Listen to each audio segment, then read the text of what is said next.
Namaskar, hello and welcome to the official YouTube channel of Bodhakur IAS Academy. Today is 5th of May 2023 and let us start discussing the most important current affairs from different newspaper in this particular session. इस particular session का PDF और daily current affairs videos का PDF आप लोग WhatsApp group से download कर सकते हैं जो इन्फॉर्मेशन लास्ट स्लाइड में प्रोवाइडेड है. माय नेम इज अंतरा बोया. Let us start discussing with the importance of the day. आज के दिन को ऑब्जर्व किया जा रहा है, बुद्ध पूर्णिमा के रूप में सेलिब्रेट किया जा रहा है, पूरे विश्व में मनाया जा रहा है. अब देखिए, वैसे आपका 5th ऑफ मई को ही बुद्ध पूर्णिमा होता है, वैसा नहीं है. ये आपका कैलेंडर के हिसाब से होता है और यहाँ पे यूजुअली अप्रैल या फिर मई के महीने में ही जो है आपका बुद्ध पूर्णिमा को सेलिब्रेट किया जाता है. तो यहाँ पे देखिए, बुद्ध पूर्णिमा जो है वो गौतम बुद्ध का जो बर्थ डेट है, बर्थ डे को आपका कोइंसाइड करता है और साथ ही साथ it is the day when he attend nirvana. तो क्या हुआ था, वो घर से अपना सारा जो उनका एक पैलेस लाइफ था, एक किंग का लाइफ छोड़ के उन्होंने गृह त्याग करके, इसको क्या कहते हैं, महाभिनिष्क्रमण, घर से बाहर निकले और उसके बाद उन्होंने वहां पे जो है महाबोधि ट्री बोध गया में, उसके नीचे उन्होंने निर्वाणा पाया और फिर इस टीचिंग को उन्होंने लोगों के बीच में जो है इस टीचिंग को उन्होंने आगे स्प्रेड किया या फिर लोगों को उनके कष्टों से मुक्त करने के लिए उन्होंने अपने टीचिंग्स को पॉपुलर किए और सारनाथ में उन्होंने अपना सबसे पहला जो है सारनाथ डियर पार्क में सबसे पहला उन्होंने अपना सरमन यहाँ पे दिया और उसके बाद महापरिनिर्वाण. तो ये हम लोग हिस्ट्री में भी इसको पढ़ते हैं. आगे देखते हैं. Gautam Buddha was born as Prince Siddharth और कब उनका बर्थ हुआ था, फुल मून डे के दिन, यहाँ पे इसीलिए Purnima, right. So full moon day के दिन पे ऑब्जर्व किया जाता है इसीलिए. और 563 बीसी में लुम्बिनी, नेपाल में he was born as Siddharth. Okay, in Hinduism Buddha is considered as a 9th avatar of Lord Vishnu, but again this is according to Hinduism, as per Hinduism ऐसा माना जाता है. And his birth anniversary is also known as Baisakhi, Buddha Purnima और वेसाख. तो वेसाख के रूप में भी जो है आपका इसको मार्क किया जाता है. और एक डेट है बोल के ऐसा नहीं है, moreover it is like a Purnima और on the day of full moon it is observed. Okay, next देखिए, आज 5th of May Friday, the Hindu newspaper का ये आपका फ्रंट पेज है जिसका एक स्नैपशॉट है कि क्या चीजें चल रहा है इसके बारे में आपको पता हो, इसीलिए हम इस स्नैपशॉट को डेली इंक्लूड करते हैं. यहाँ पे आप लोग देख पा रहे हैं कि Karaikudi money passes away. Okay, तो यहाँ पे ऑर्बिचरी सेक्शन से ये न्यूज आपका इंपॉर्टेंट हो सकता है. अनदर एयरलाइंस बाइट्स दी डस्ट, ये हमने ऑलरेडी देखा है. जो गो फर्स्ट है, गो फर्स्ट ने फ्लाइट कैंसिल किया है और 3 दिन का फ्लाइट कैंसिल किया है और उसके बाद अभी जो है हमने देखा था कि बैंकरप्सी भी फाइल करने के बारे में कल ही के न्यूज में हमने देखा था. ओके, नेक्स्ट यहाँ पे इंडिया रशिया सस्पेंड रूपी ट्रेड टॉक्स. फिर मणिपुर के अंदर ये आपका एक बहुत इम्पोर्टेंट इवेंट है और एक काफी सैड यहाँ पे आपका इवेंट है कि यहाँ पे क्या हुआ है, many killed in riots in Manipur, government issues shoot at site order. यहाँ पे क्लैशेस इतने ज्यादा ब्रेक डाउन हुए हैं कि यहाँ पे शूट एट साइट का ऑर्डर जो है वो आपका अभी दिया गया है. By tribes against decision to grant SC status to majority Meitei community. तो मेइटेई कम्युनिटी जो आपका मेजॉरिटी में है उसको एससी स्टेटस ग्रांट करने को लेके ये आपका यहाँ पे चल रहा है. ठीक है, so now let us proceed further with our discussion of on Washington declaration. So what is Washington declaration और इस पूरे इवेंट के बारे में हम लोग देखते हैं. देखिए क्या है, an American nuclear ballistic submarine would be diploid in the Korean peninsula. तो यहाँ पे American nuclear submarine Korean peninsula में क्या करने जा रहा है, what is this Washington declaration. एक लाइन में अगर हम इसको सरल तरीके से समझे तो बेसिकली क्या है, साउथ कोरिया के अंदर ठीक है, साउथ कोरिया के अंदर यूएस ये अभी यहाँ पे चाह रही है कि आपको खुद का एक न्यूक्लियर जो आर्म्स वेपन्स इस तरीके से पूरा आर्सेनल मेंटेन करने का जरूरत नहीं है. US will look after everything. Okay, so that is the concept कि South Korea need not have their own nuclear arsenal. Okay, और यूएस जो है उसको अगर कभी जरूरत पड़ा then US is there. Okay, so this is what it is. Now see, a nuclear consultative group would be formed to formulate principles of joint response techniques. South Korea would receive intel from US. So this is the summary, okay, regarding nuclear advancements, and the US will strengthen South Korea's nuclear deterrence capability through joint military training programs and an annual intergovernmental simulations. तो फिर यहाँ पे दोनों लोग मिलके जो है इस काम को करेंगे, और बेसिकली इनपुट्स किसका रहेगा, यहाँ पे यूएस का ही इनपुट्स आपका साउथ कोरिया में रहेगा, और अपना एक इंडिपेंडेंट न्यूक्लियर आर्सेनल मेंटेन करने का यहाँ पे कोई भी मूव अहेड नहीं है. So the declaration reaffirmed the non-proliferation treaty, implying, क्या imply करता है ये non-proliferation treaty, that South Korea would not venture into the creation of its own independent nuclear capabilities. कि आपको इसमें देखने का, वेंचर करने का कोई जरूरत नहीं है कि आप अपना इंडिपेंडेंट न्यूक्लियर कैपेबिलिटीज बनाए, इसका कोई जरूरत नहीं है. Would instead focus on deterrence measures through an alliance based approach. आप खुद का करने का यहाँ ना सोचे, और यहाँ पे हमारे साथ अलायंस में यूएस साउथ कोरिया, इस तरीके से एक अलायंस बेस्ड अप्रोच से आप आगे बढ़ने के बारे में सोचिए.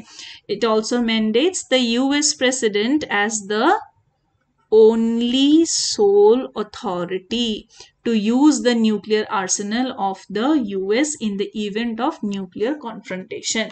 तो यहाँ पे क्या होगा, सोल अथॉरिटी कौन रहेगा इसको यूज करने के लिए, यूएस ही रहेगा definitely. while the existence of the agreement is based on the security needs of South Korea, the policy reflects big power politics where the interest of the larger power US takes precedence. और ये आपका obviously देखिए, एक यहाँ पे क्या होगा, एक पार्टी है जो थोड़ा सा बिग फिश है, दूसरा पार्टी है जो थोड़ा सा आपका इतना बिग फिश नहीं है. तो यहाँ पे ये रिलेशनशिप क्या है, बैलेंस सा नहीं नजर आ रहा है, क्योंकि यूएस का तो अपना सोल अथॉरिटी है ना, लेकिन जो दूसरा देश है, ये आपका एथिक्स पॉइंट ऑफ व्यू से भी ये इंपॉर्टेंट चीज है, एक देखने वाली चीज है कि जो दूसरा यहाँ पे कंट्री है वो अपना इंडिपेंडेंट ना करे, वो जॉइंट वेंचर पे लुक फॉरवर्ड करे, लेकिन जो मेरा है वो तो मेरा है ही, है ना, और जो हमारा है वो अपन जॉइंट करके जो है आगे बढ़ेंगे. सो ये आपका यहाँ पे प्रॉब्लम हो जाता है. सो इसमें साउथ कोरिया के लोगों का इसमें क्या कहना है. So 71% of South Koreans want to build their own nuclear weapons. तो मेजॉरिटी यहाँ पे क्या चाह रही है, नहीं, अपन को खुद का ही जो है न्यूक्लियर वेपन्स बनाना है. ठीक है, क्यों, क्योंकि एक तो पड़ोसी कौन है, नॉर्थ कोरिया, है ना. सो इसीलिए ये फोकस किस पे हम करना चाहते हैं, खुद का न्यूक्लियर वेपन्स बनाने पे फोकस करना चाहते हैं. लेकिन अभी क्या हो रहा है कि ये जो है साथ में मिलके आगे बढ़ने के बारे में डिस्कशन चल रहा है. ठीक है, so I hope if there is a question on the Washington Declaration, then it is understood that what is the Washington Declaration. Okay, now let us come to Kala Yatra 2023. So what is Kala Yatra 2023? Artists from across the country will participate in the 46th edition of 3-day शाश्वत Bharat festival. तो शाश्वत Bharat festival या फिर कला यात्रा 2023. सो ये आपका organise कौन कर रहे हैं इसको, Shri Kamakhya Kalapeeth centre of Indian classical dances. Sonal Mansingh has curated the tribute to timeless spirit of India's cultural diversity. तो ये आपका आज़ादी का अमृत महोत्सव का पार्ट के रूप में भी जो है शाश्वत भारत फेस्टिवल ऑर्गेनाइज किया जा रहा है, और ये किसे रिफ्लेक्ट करता है, इंडियन कल्चर को, इंडियन कल्चर में जो डाइवर्सिटी है, इंडियाज कल्चरल डाइवर्सिटी को रिफ्लेक्ट करता है. ठीक है, now see the next article is about the chartered accountants, CA, company secretariat CS. अभी क्या है, they are also included in the new you can say ambit of the money laundering bill. So what is the money laundering bill? और उसमें आपका यहाँ पे क्या हुआ है, सीए और सीएस को भी इसमें इंक्लूड किया गया है, ठीक है। तो बेसिकली पहले तो मनी लॉन्ड्रिंग होता क्या है, अगर मान लीजिए एक यहाँ पे कुछ एक मनी है, कुछ एक सोर्स है, कुछ एक पैसा है, जो कि इसका ओरिजिन कहाँ से हुआ है, कहाँ से ये पैसा आया है ये क्लियर नहीं है, किस तरीके से आया है, लीगल इलीगल ये क्लियर नहीं है, obviously it will be illegal in that case, illegal ही होगा वो। कैसे ये पैसा ऑब्टेन किया गया है, इसका ओरिजिन क्या था ये नहीं पता है, कि आपने कैसे इसको ऑब्टेन किया है या फिर इसका ओरिजिन क्या है ये नहीं पता है, लेकिन इसका ट्रांसफर हुआ है एक सोर्स से दूसरे सोर्स तक, ठीक है। And majority of the time यहाँ पे किसी एक फॉरेन सोर्स में इसे ट्रांसफर हुआ है। तो ऑब्वियसली ये क्या हो सकता है, चांसेस आर वेरी हाई कि आपका इलीगल सोर्स का अर्निंग है और ये कोई भी आपका लेजिटिमेट सोर्स ऑफ अर्निंग नहीं है, ठीक है। तो सरल भाषा में क्या है, कुछ तो इसमें छुपा हुआ है, या तो इसका ओरिजिन छुपा हुआ है, या तो ये इलीगल पैसा है, या तो ये फ्रॉड तरीके से एक फॉरेन बैंक में ट्रांसफर कर दिया गया है, ठीक है। तो जनरली जब ओरिजिन पता नहीं, इस तरीके से छुपे पैसे कहाँ जाते हैं, ये आपका टेरर फंडिंग में भी जा सकता है, ये क्रिमिनल एक्टिविटीज में भी जा सकता है, ठीक है। क्या आम इंसान का भी इसमें कोई लेना देना है? मैं एक बहुत ही छोटा सा चीज आपको यहाँ पे एक एग्जांपल देना चाहूंगी। मान लीजिए आपका कोई रिश्तेदार यूएस में काम करता है, जो कि इंडिया में पैसा भेजना चाहता है, तो यहाँ पे क्या होगा, बीच में एक टैक्स लगेगा, है कि नहीं, सीधे डॉलर से ऐसे करेंसी रेट चेंज होएगा, है ना। अब क्या करते हैं, अगर यहाँ पे कोई एक इंसान ये करता है कि मैं थोड़ा सा ये जो टैक्स का पैसा है इसको बचा लेता हूँ, भले ही उसने यूएस में क्लीन मनी अर्न किया हो यहाँ पे, ठीक है, लेकिन उसको ये टैक्स में ना देके, अगर वो $1 को for example as it is 80 रुपए या फिर जो भी रेट आपका आज के दिन पे है, वो चाह रहा है कि इतना ही मैं यहाँ पे ट्रांसफर कर दूं, ज्यादा से ज्यादा मैं 100 रुपए पे 30 रुपए 30% नहीं देना चाह रहा हूँ, मैं 10 रुपए दे दूंगा, अच्छा ठीक है। तो वो क्या करेगा, वो उधर किसी को, मान लीजिए उसने उधर किसी को $1000 कर दिया, और उसका यहाँ पे कन्वर्जन करके उसने बीच वाले ने मान लीजिए कुछ एक पैसा रख लिया, और उसके बाद बाकी यहाँ पे जो है उसने इंडिया में किसी ने किसी को ट्रांसफर कर दिया, तो ये भी आपका मनी लॉन्ड्रिंग है, ठीक है। तो ये जो टैक्स बचाने के लिए आप पैसे को ये दूसरे सोर्स से भेज रहे हो ना, टैक्स के सोर्स से नहीं भेज रहे हो, so even this is also part of money laundering, ठीक है। तो अभी इसमें चार्टर्ड अकाउंटेंट और सीएस को भी मनी लॉन्ड्रिंग लॉ के एम्बिट में लाया गया है। सो अब इसमें देखिए क्या है, ये जो नया notifying changes to the prevention of money laundering act, okay. So what is the prevention of money laundering act, अब ये क्या है, basically prevention of money laundering act. So this is an act to prevent money laundering, कि money laundering को रोक सके, इसलिए ये एक एक्ट है। To provide for confiscation of property derived from और involved in money laundering and for matters connected there with और इंसिडेंटल देयर टू। इसका मतलब मनी लॉन्ड्रिंग और उससे रिलेटेड सभी चीजों को कवर करते हुए ये एक्ट है आपका, जो कि है prevention of money laundering act, okay. Now see, इसके तहत क्या है, मिनिस्ट्री ने अभी chartered accountant, company secretariats, cost and works accountants carrying out financial transactions on behalf of their clients. For example आपको टैक्स रिटर्न्स भरना नहीं आ रहा है, तो फिर या फिर आप हो सकता है किसी एक चार्टर्ड अकाउंटेंट के थ्रू इसको ज्यादा कंफर्टेबल फील कर रहे हैं, तो फिर क्योंकि they are professional in this, so they will help you, right. But on behalf of your client you are doing this, and now you are also coming under the Money Laundering Act, okay. So lawyers and legal professionals, however, seem to have been kept out of this entity, but now CA and CS etc. are included in this. Money laundering में एक और चीज ध्यान रखिएगा, इसमें 3 चीजें आपका रहता है, जहां से भी आपका ये ऑरिजिन होगा और जहां पे भी आपका जाएगा, इसमें आपका एक तो प्लेसमेंट रहता है, दूसरा इसमें एक लेयरिंग किया जाएगा, और उसके बाद तीसरा इसमें इंटीग्रेशन रहता है. So please remember this 3 words. Okay, तो जहां से भी आपका मनी का सोर्स आया, most of the time this will be your illegal money. फिर वो उस इलीगल मनी से क्या होगा, वहां से आपका प्लेसमेंट होके या आपका किसी डर्टी मनी जो रहेगा या फिर इलीगल मनी जो रहेगा, इसको किसी ना किसी तरीके से बैंकिंग के अंदर, फाइनेंशियल सिस्टम के अंदर लेके आया जाएगा. ठीक है, अब एक बार उसको फाइनेंशियल सिस्टम में लेके आ गए, उसके बाद उसका लेयरिंग होगा. और लेयरिंग होने के बाद उसको जहां से जिस बैंक में किसी और बैंक में ट्रांसफर करके, किसी बैंक से जहां से भी आपको ट्रांसफर करना है, किसी देश से दूसरे देश से, एक कंपनी से दूसरे कंपनी में लेयरिंग करके उस काले पैसे को सफेद करने का ये एक आपका तरीका हो गया. फिर उसी लेयरिंग से या फिर जब आपने ट्रांसफर कर दिया, उसके बाद अब उसको जो है इंटीग्रेट कर दिया जाएगा.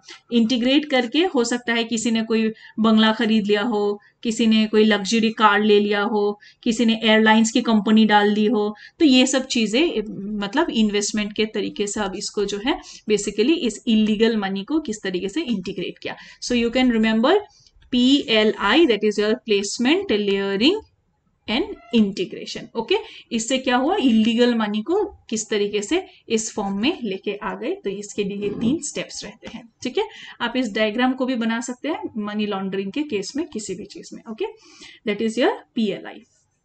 Now say money laundering, prevention of money laundering act जो है, इसके तहत बेसिकली आपका क्या चीजें हैं. Number 1 is to protect and control the issues of money laundering. कैसे हम इसको कंट्रोल कर सकते हैं.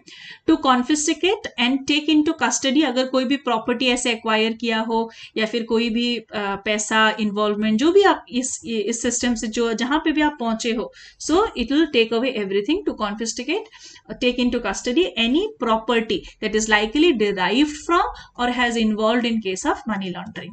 To penalise the offenders. जिसने भी इस काम को किया है, मनी लॉन्ड्रिंग के ऑफेंस को कमिट किया है, उसको पेनलाइज किया जाएगा, उसके अगेंस्ट लीगल एक्शंस लिए जाएंगे. For appointing the adjudicating authority and appellate tribunal for taking in charge of matters related to money laundering. तो अभी जो भी इस केस को देखेंगे उसके लिए अपॉइंट करना पड़ेगा ना अथॉरिटीज को, ट्रिब्यूनल्स को. तो ये भी प्रिवेंशन ऑफ मनी लॉन्ड्रिंग के तहत किया जाएगा, एक्ट के तहत. To make it obligatory for banking companies, financial institutions, intermediates to preserve records and documents relating to financial transactions. अब यहाँ पे जिसने भी इस बैंक से इधर ट्रांसफर किया, लेयरिंग जिसने भी किया, बेसिकली ये जो स्टेप है.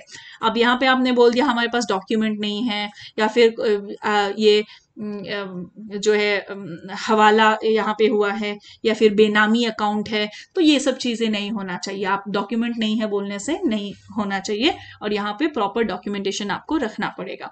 अगर कोई बेनामी अकाउंट चल रहा है, इसीलिए फ्रॉम टाइम एंड अगेन बोलते रहते हैं ना कि ये वेरिफिकेशन करा लीजिए, बैंक आके एक बार कार्ड से पैसे विड्रॉ करा लीजिए, इसीलिए ये सब चीजें रहता है ना. So that is the reason. To manage any other issues related to money laundering. So all of these are your under Money Laundering Act. Okay, so I hope this is clear and this is in the news again. ये आपका वैसे भी रहता है, तो आपको इसका ध्यान रखना चाहिए. ठीक है, now let us come to the next one.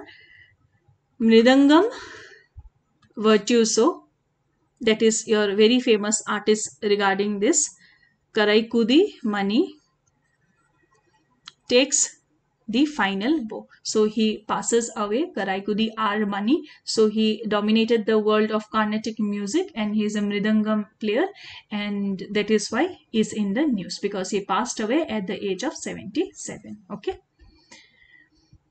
Now look at this particular art work. ये एक आर्ट वर्क है जो कि रिप्रेजेंट कर रहा है कोरल रीफ्स को. तो it is in the news, क्योंकि इसको आपका बनाया ही किस लिए गया है, ताकि एक अटेंशन ड्रॉ किया जा सके कि किस तरीके से हमें जो है कैरिंग करना चाहिए, कोरल रीफ्स का कैसे कैरिंग करना चाहिए.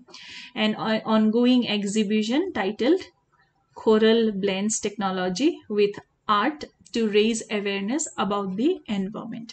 और यहाँ पे जो आपका रीफ जो होता है या फिर कोरल रीफ्स जो होते हैं, फॉर एग्जांपल आपका ऑस्ट्रेलिया में है ग्रेट बैरियर रीफ्स, तो यहाँ पे क्या रहता है, अगर once the corals if they die due to say pollution, climate change, human activities, so they are very sensitive to the changing sea temperature, ocean temperature and all of this activities. तो इसीलिए क्या रहता है, if they die तो वहां पे जो coral reefs होता है उसका ब्लीचिंग हो जाता है, which is known as coral bleaching, और वो वाइट हो जाता है, वो इस तरीके से अपना जो सुंदर कलर होता है उसको छोड़ देता है।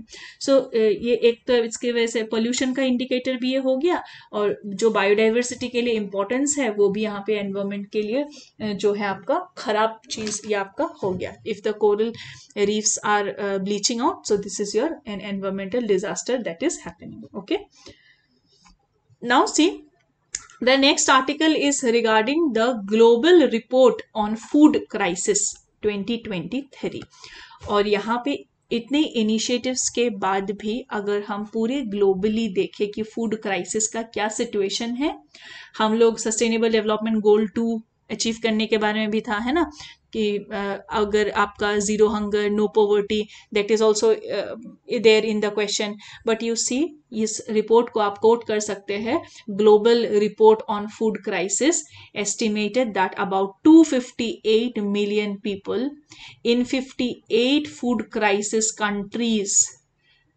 and territories faces high levels of acute food insecurity. So you see 58 food crisis countries में 258 million people are suffering from acute food insecurity. तो कम से कम हे भगवान कोई भूखा ना सोए, पर यहाँ पे देखिए फूड इनसिक्योरिटी जो है यहाँ पे फेस हो ही रहा है, और ये कम हो रहा है कि ज्यादा हुआ है। सो phase 3 or above or equivalent and require urgent food assistance in 2022। तो यहाँ पे जो है इसके वजह से urgent attention जो है यहाँ पे प्रोवाइड होना चाहिए। क्यों? क्योंकि किसी को इस तरीके से फूड इनसिक्योरिटी जो है दिस इज इनह्यूमन बेसिकली, है ना, and society as a whole is responsible. Acute food insecurity किसे कहते हैं? Acute food insecurity is when a person's inability to consume adequate food puts their life or livelihood in immediate danger। खाना नहीं खा पा रहे हैं या फिर प्रॉपर फूड सिक्योरिटी नहीं हो पा रहा है, इसी वजह से क्योंकि प्रॉपर कंजम्पशन ऑफ फूड नहीं हो पा रहा है तो उनका जिंदगी या फिर लाइवलीहुड किस तरीके से वो आगे बढ़ सकते हैं, किस तरीके से अपना गुजारा कर सकते हैं, उसको इमीडिएट डेंजर फेस हो रहा है। अब इसके ड्राइवर्स क्या है, क्यों ऐसा हो रहा है? तो बेसिकली इसके लिए रीजंस क्या हो सकते हैं? सोल्यूशंस तो बहुत कुछ, गवर्नमेंट इनिशिएटिव्स भी बहुत है, राइट, और इसके अलावा इंटरनेशनल इनिशिएटिव्स भी बहुत है, लेकिन अगर हमें रीजंस में कुछ पॉइंट्स अगर और ऐड करना है इसमें, तो बेसिकली नंबर 1 इकोनॉमिक शॉक। ये आपका जो सोशियो इकोनॉमिक इम्पैक्ट हुआ ना, कोविड-19 हैज हिट हार्ड, स्पेशली से that people has faced extended period of hunger and shock, जो यहाँ पे इकोनॉमिक शॉक पूरे दुनिया को जो लगा इसके वजह से, तो ये आपका एक रीजन है। इसके अलावा आप इसी का सब पॉइंट या फिर नंबर 2 भी लिख सकते हैं कि हाँ, एक तो कोविड का हुआ, दूसरा आपका जो वॉर सिचुएशन हुआ, राइट, वॉर इन यूक्रेन, तो ये आपका ड्राइवर रहा है काफी सारे देशों में, इसके वजह से भी एक इकोनॉमिकली काफी कंट्रीज ने एक पुअर सिचुएशन फेस किया है, ठीक है। नंबर 3, और if you are putting it as the same point then number 2, conflict और insecurity was the most significant driver in 19 countries।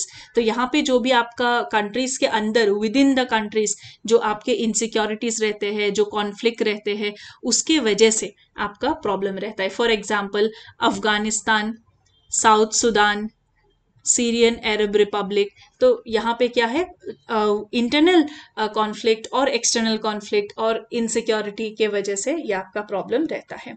Number 3, weather and climate extremes. Okay, तो weather and climate extremes के वजह से भी काफ़ी सारे देशों में ये इनसिक्योरिटी फूड का रहता है। For example in southern Africa repeated cyclones and drought is the problem. ये हमने क्लाइमेट के पर्सपेक्टिव से भी देखा था, अगर 5-6 साइकिल्स आ जाते हैं ड्राउट्स का, साइक्लोन्स का, तो ये आपका बहुत ज़्यादा इफेक्ट जो है आपका करता है। Then in drought in the Horn of Africa, for example यहाँ पे भी क्लाइमेट और extreme situation. Then devastating flood in case of Pakistan, right. So यहाँ पे आपका एनवायरमेंट के वजह से। So what are the reasons behind this acute food insecurity, और you can say this global report on food crisis. ये जो फूड क्राइसिस ग्लोबली हुआ है 258 मिलियन का जो यहाँ पे आंकड़ा निकल के आया है, इसके पीछे क्या रीजन है? तो economic shock, COVID, war, internal and external conflict and insecurity, for example Afghanistan, South Sudan, Syrian Arab Republic. Then आपका weather and climate extremes, for example cyclones and drought in southern Africa, so and flood in Pakistan etcetera. तो इस तरीके से आप इसको लिख सकते हैं, ठीक है। और सेम दिस फॉर्डर मटेरियल के तरह से भी आपको बहुत सारे जगहों पे हेल्प कर सकते हैं। Next let us come to the question, what is the name of India's first female Rafale pilot who will participate in exercise Orion in IAF team? तो यहाँ पे इंडिया के फर्स्ट फीमेल राफेल पायलट का नाम क्या है? Shivangi Singh. Okay, so Shivangi Singh being the first woman pilot to fly Rafale fighter aircraft for the Indian Air Force. Okay, and जो आपका एक्सरसाइज ओरियन होने जा रहा है फ्रांस में, वहां पे पार्टिसिपेट कर रहे हैं। Let us come to the next question. Who has been officially selected as the new president of the World Bank? तो वर्ल्ड बैंक के न्यू प्रेसिडेंट अभी कौन है? अजय बांगा। अजय बांगा, देखिए बाकी क्वेश्चंस आपके भले ही 1, 1 and 2 टाइप रहे हैं, बट करंट अफेयर्स में आपने देखा ऑपरेशन दोस्त पूछा गया, तो करंट अफेयर्स से आपके सिंपल टर्म्स वाले इंपॉर्टेंट क्वेश्चंस जो है वो भी आपके पूछे जाते हैं। तो अजय बांगा who is of Indian origin, so that is why important, president of the World Bank. Okay, तो ये चीज ध्यान रखना है। तो World Bank board expressed their eagerness to work with Mr. Ajay Banga. Let us come to the map of the day. आज हम लोग देखने जा रहे हैं माही रिवर को। ओके, तो माही आपका कहाँ लोकेट हो रहा है? ये देखिए माही रिवर, ये आपका कहाँ से पास हो रही है? ये आपका गुजरात से पास हो रही है। Now see, Mahi basin extends over which states? Madhya Pradesh, Rajasthan, यहाँ मध्य प्रदेश से होते हुए आ रही है। फिर यहाँ पे आपका बेसिन जो है वो आपका राजस्थान से होते हुए जा रही है, Madhya Pradesh, Rajasthan and Gujarat. Okay, Madhya Pradesh, Rajasthan and Gujarat. So it is bounded by Aravalli hills on the north and the northwest, by the Malwa Plateau on the east, by the Vindhyas on the south and the Gulf of Khambat on the west. So if you will see in the map, तो फिर आप लोग को पता है कि किस तरीके से आपका अरावली जो है वो आपका गुजरात से एक्सटेंड कहाँ तक होता है? दिल्ली तक एक्सटेंड होता है, but the peak is in Rajasthan. तो इस तरीके से अगर आप देखेंगे कि Vindhyas, Satpuras, right, parallel ranges Vindhyas and Satpuras, so you will see that ये आपका यहाँ पे गुजरात में इस तरीके से लोकेटेड है। Okay, what is the total length? 583 kilometre and it drains in the Arabian Sea through the Gulf of Khambhat. Okay, तो यहाँ से आपका ऐसे ड्रेन हो रही है। Okay, now let us come to the next slide which is your articles related to high court in India. So high court for the states, ये आपका कहाँ पे है? 214।